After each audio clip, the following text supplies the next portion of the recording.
and welcome to Quirky Queen's Journals. I'm Kirsten. So I'm just wanting to do a wee bit more work in my vintage style journal that I have been using book pages and pattern paper with. So I have, since the last video, I've made a ruffle using my snippet roll from a video I put on last week.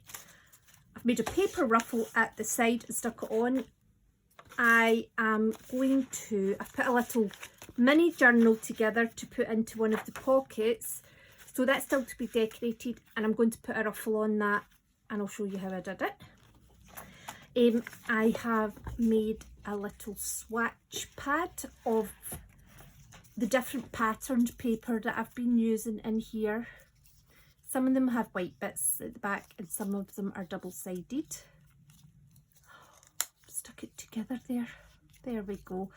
So I've done that with a Mod Podge, but I'm going to make a little scrapbuster notebook the same way I made this. So I'll show you how I did that as well. I just found this inside the batik pattern book and it just tells you how they made it. And that ruffle is properly secure. That is not coming off, which is good. I'm trying to remember where I was in here. I've done her. So I was thinking I'm going to make this and put it in here. And then we need to as well. I did a video showing how to make distressed grungy tags for vintage style junk journals. So I'm going to do something to the back of that. So I think we'll start with this first. And this was a Christmas card from my mum and dad. So yeah, I keep so much. And it's actually really nice to use, you know, stuff that actually means something. So I'm actually thinking that we should decorate it before we put the ruffle on. I have found the perfect thing to decorate it with. So this is wallpaper lining paper that I'm using to protect the table. And this is Distress ink, bits of acrylic ink, and it'll be bits of matte medium as well. So I think that will give a lovely vintage look to the front of this cover. I want to leave a bit of a white gap going round it. Or do I? Yes, I do. So I've cut the pieces to size, and I definitely made that job much more difficult than it needed to be. And I don't know why or how. But anyway, we made it out to the other side. So I'm leaving a bit of a border around the book covers. And I'm just putting the matte medium on. Matte medium is extremely adhesive when it dries. So I do not sew. It's on my list of things that I want to do, but a sewing machine is quite a big item to store. Just wondering. I think I like it like this. Yeah, so it's quite a big item to store, so I'm not quite ready for that yet. I don't have the room for it just now.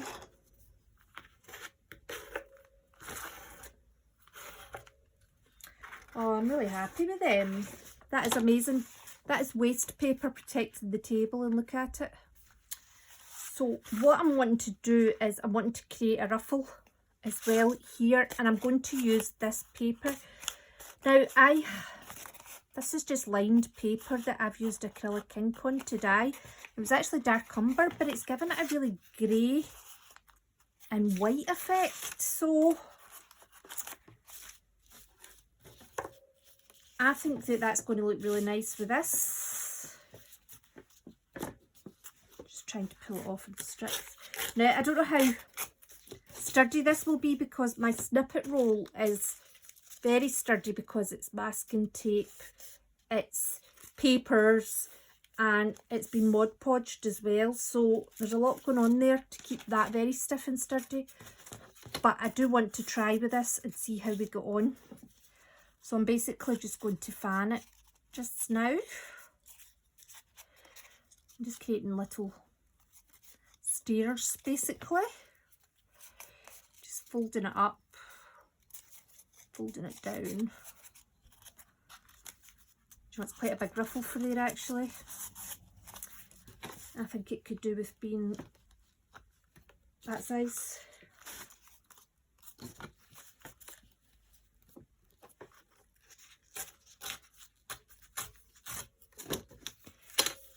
If this doesn't work, I'll just cover it in Mod Podge and do it tomorrow, because it'll be a lot sturdier when it's had that on it.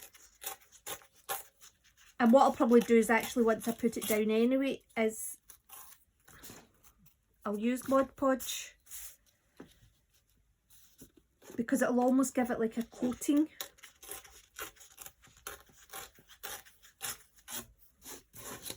Right, let's try this again.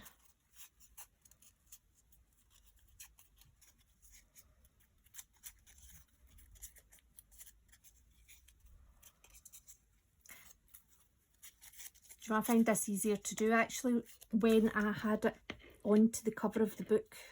That's how I did the other one. Look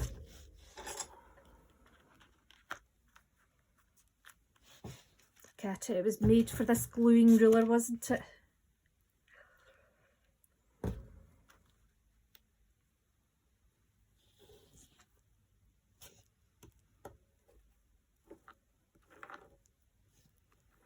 There we go.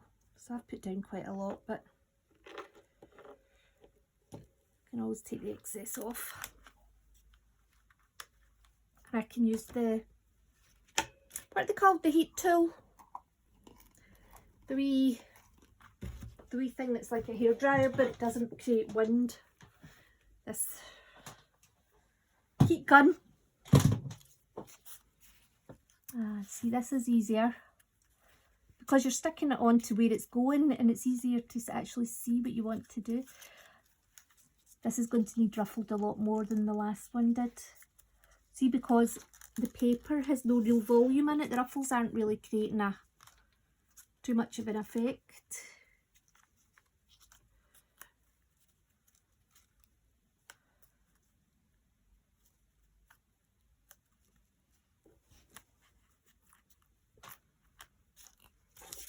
It does look nice though.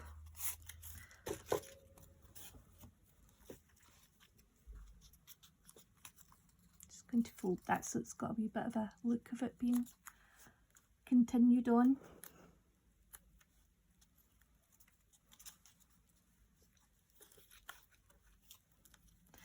I'm not really concentrating in getting the ruffles like it exactly the same size.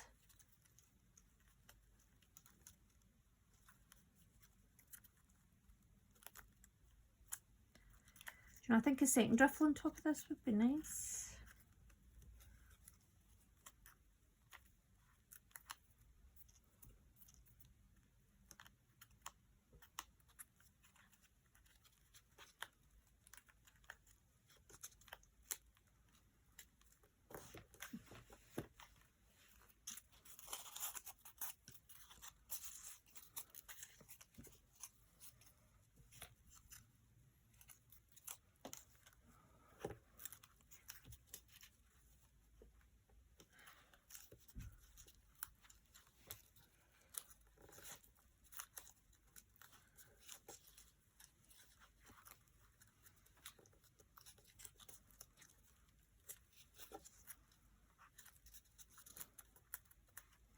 Sorry, I'm being off quiet while I'm doing this. It's not a multitasking job, or it doesn't feel like it is anyway.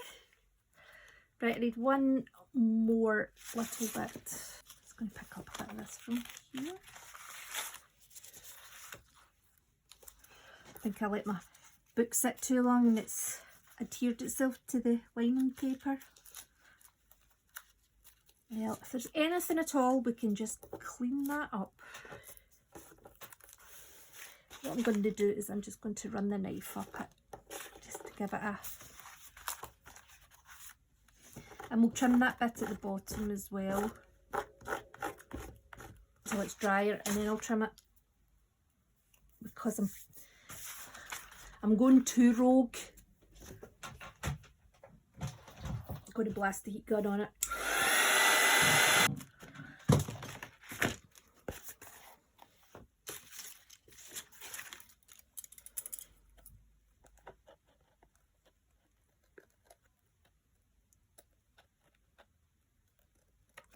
Now with the snippet roll, I didn't cut the little bits off that were overlapping. However, this paper's quite a fragile paper, so,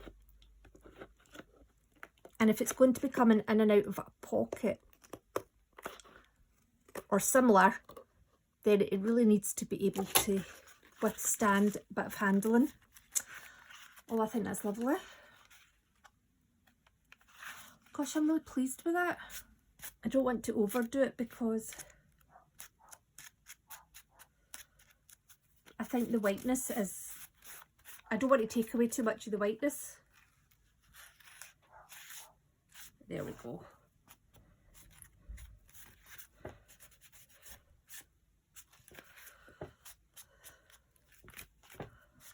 Oh, I'm loving this.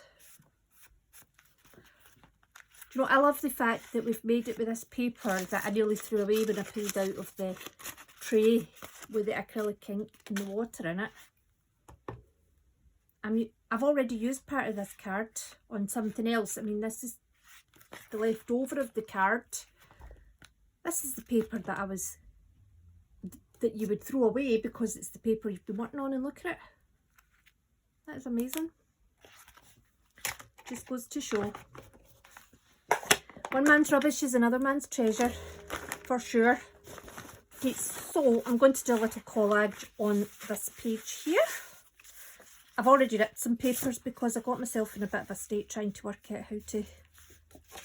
how I wanted to lay them down.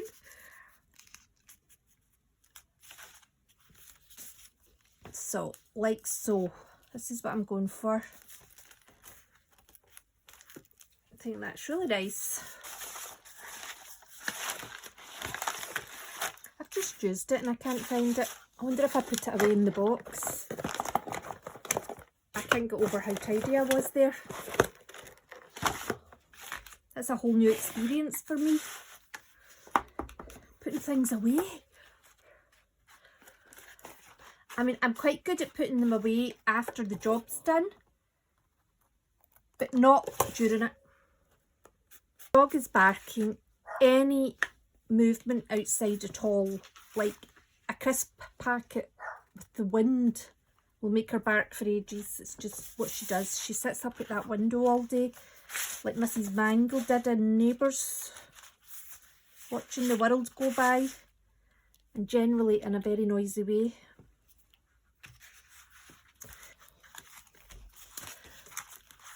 Okay, so I'm now going to make a little notepad version of this little pattern swatch book that I made. And it's very easy. There's no sewing. So this was an A4 sheet of paper times 2 that I just folded into 8 squares. It's basically just quarters in and over. And I have taken off 6 little squares.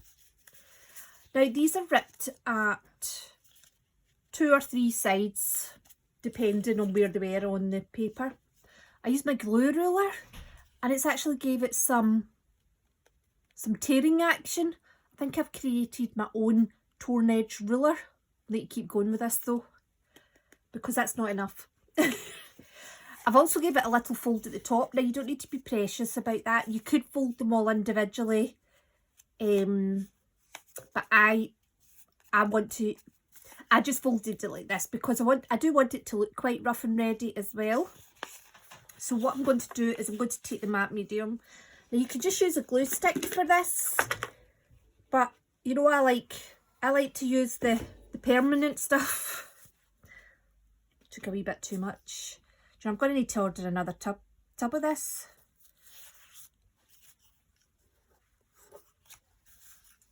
And all I'm doing is I'm putting a wee glue on the edge, on the top of all of these. And then I'm going to lay them on top of each other. So you can see some of them are a wee bit off size compared to the others, but that's okay. You can trim it up at the end, or you can measure it more accurately before you make it. Or you can do what I do and just go, it's good enough.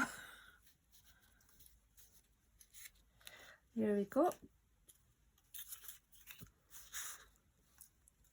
So once you've put all 6 of these together, we'll then go through it and we'll just clean off the edge here to make sure that none of it's onto the actual paper, that it's all just in this top fold, all the stickiness. One more.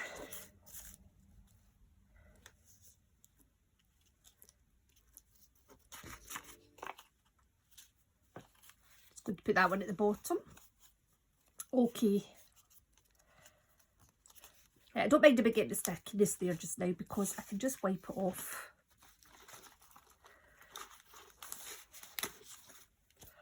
I do have it all over the table though, so. Okay. So, here you go. There's a wee bit there I'll use.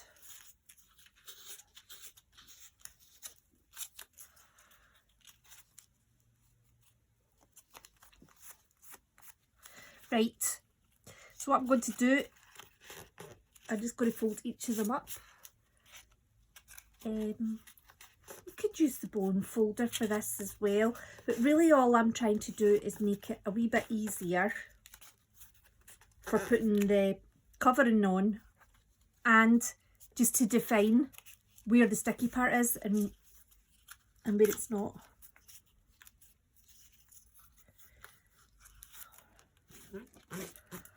Okay, right, so this bit here I'm going to put the matte medium on.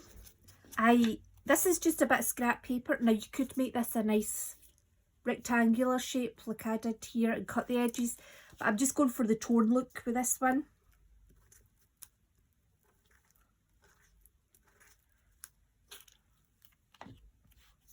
I've made a few of these before where I bound them, but this is I bound them with you know, the book binding thread. So what I'm going to do is I'm going to set this with the top of it kind of in the crease, just a wee bit there. It doesn't really matter if it's on the crease or a wee bit below the crease, but you do want a wee bit of room to pull it over the top here. And now I'll get the bone folder. I'm just going to use the bone folder for this. I have seen some people using the handle of the scissors. Gosh, you've got glue everywhere. Oh, that glue's actually dried in. Oh dear. Using the handle of the scissors to do it. You could use the ruler as well. Just, the rulers get sharper edges though, so you might tear the paper. There we go. So mine is slightly over what's necessary.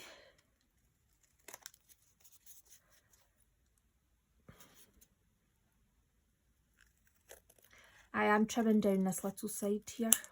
There. And that is it. You have a little notepad now, just to sit inside your mini journal that's going in your big journal. I had a wee face, I was going to put her in the front cover. Yes, I'm putting her in the front cover. Just to get, I like to put a wee bit of embellishment on the front cover, but also she has the Victorian lady facial expression that I love. Nobody will be stealing this little notepad out of my journal.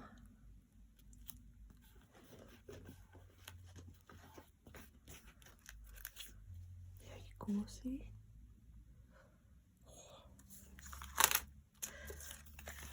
Whoever she's looking at is getting a lot of judgment for sure. Okay, so I have mostly finished this, but not completely. Where was I going to put this little notepad? I didn't have a place for this yet. I'm going to put it into the big journal actually. Right, here we are. So we have 2 little added extras to put into the big vintage style journal.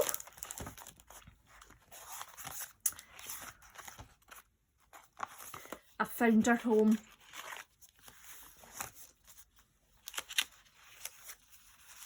There you go. The envelope flap of judgment. Right, now I have that there. This is where I was going to put this. I'm going to put the mini journal in here. So we'll just do a quick flip through. It's not completely finished. It's about 75% finished. So we collaged this. I have still to do something here. This is Judy Garland. I have made a little baggie. I was watching Treasure Books and she was making little baggies, so I have made one, and I've put a little paper ruffle round them, ×2, and I just put a wee ticket in it. I did point it in a silly direction, so whatever goes in it can't have a lot of, it can't be very tall. This is the wee article that tells you about the batik pattern making. This is the little swatch book, and this is just a wee tuck that I've put on. I've glued it solidly on this page and I've left an edge free on this page. This is another wee paper ruffle I made. Don't think I'll be keeping the arrow. I just wanted to try it, but it looks a bit out of place. It's not the effect that I was wanting. So I think I'll cut the head off. I might keep the ribbon at the back, but no, I think I'll just cut those edges off. I just made a wee, I got the gold pen out. Quite like it. It's a wee tuck spot. It's not the most robust, so it'll just be something tiny if I put anything in there. This is just a couple of wee pictures out the batik pattern book, and I've rounded corners, created a little flap. This is just some AliExpress stickers, wee pattern that I've made a little pocket with. There we go. This is the Cambridge picture from the big journal. This one, wherever you are, here. So that's the rest of that picture there. And this is the yellow barn door that is here and here. And it's just a little journaling spot. There is less up the back. I'm going to keep that in there because I'm going to use it for in here somewhere. This is another little paper ruffle that I used the lining wallpaper that I protect the desk with. I used that on there. It's lovely. I mean, it's a work of art itself. It's a bit of paper you're meant to throw away. Just found a little advert about Max Factor. And I put some of the white and grey paper on here. And that's the back collaged. And that's there. So, I'm glad I got that wee bit off because it just didn't go with the colour scheme. So that is us just now. Put my couple of cards in here as well just now. So it is getting thicker, which is good. So I am going to do a wee video about the baggies after watching Treasure Books, because it's actually something I hadn't thought of in a journal before, and it just felt like a really nice addition to add in something completely different. Anyway, so take care and thanks for watching, and I hope to see you soon.